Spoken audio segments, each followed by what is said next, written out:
Dieu a aimé Jacob, Dieu révèle à Jacob le panneau. Qui a instruit Jacob sur le panneau? Mais c'est son père.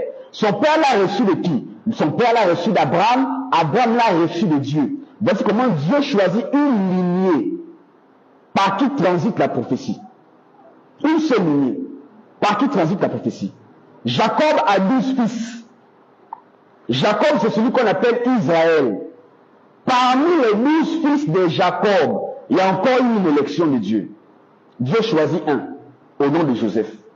Joseph avait des songes.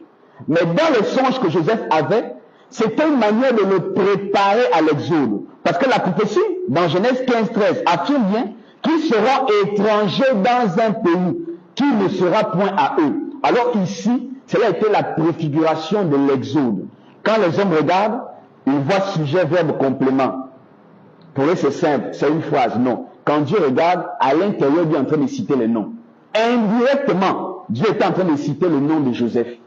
Parce que le précurseur de l'exode, c'était Joseph. Quand Joseph avait des songes, Joseph explique à Jacob, qui est prophète. Jacob comprend automatiquement que Dieu a un plan avec cet enfant. Voyant les songes de Joseph, Jacob va même interdire à Joseph de continuer à marcher avec ses frères, parce qu'ils avaient une pensée meurtrière contre lui. Face à cela, Jacob était en train de préserver Joseph. Mais Jacob ignorait que l'homme ne peut pas s'opposer à la prophétie. Jacob lui-même qui avait pris la résolution d'empêcher à Joseph de continuer à marcher avec ses frères, lui-même a encore envoyé Joseph vers ses frères. La Bible dit qu'un jour ses frères étaient en train de paître les brebis dans les champs.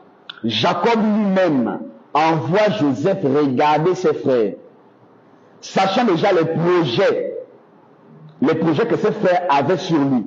C'était Dieu qui agissait ainsi avec son serviteur. C'était Dieu qui manipulait le cœur de Jacob. Quand Joseph est parti, frère, Joseph n'a pas trouvé ses frères. C'est une bonne nouvelle.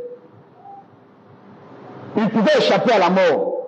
Pendant que Joseph tourne le dos pour aller dire à son père qu'il n'a pas trouvé ses frères, il y avait un homme qui était là. Les hommes disent comme par hasard. Alors ça là, ce n'est pas une affaire de hasard. Hasard dont les hommes parlent là, voici comment Dieu agit. Un homme était là, comme par hasard, qui va interpeller Joseph, disant non, tes frères sont à tel endroit, tes frères sont allés de tel côté.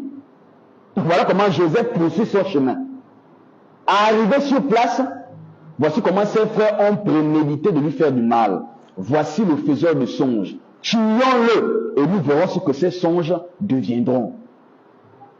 Quand ses frères l'ont pris pour le mettre dans la citerne, l'idée était de le faire du mal.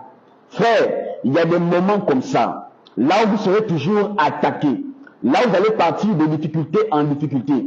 La situation de Joseph ne fait que s'empirer. Lui qui pouvait échapper à la mort, au danger de pluie, mais il ne fait que s'enfoncer dans le mal. Il ne fait que s'enfoncer, c'est-à-dire dans sa désolation. Parce que Dieu était derrière ça, pour accomplir une prophétie qui était déjà annoncée d'avance.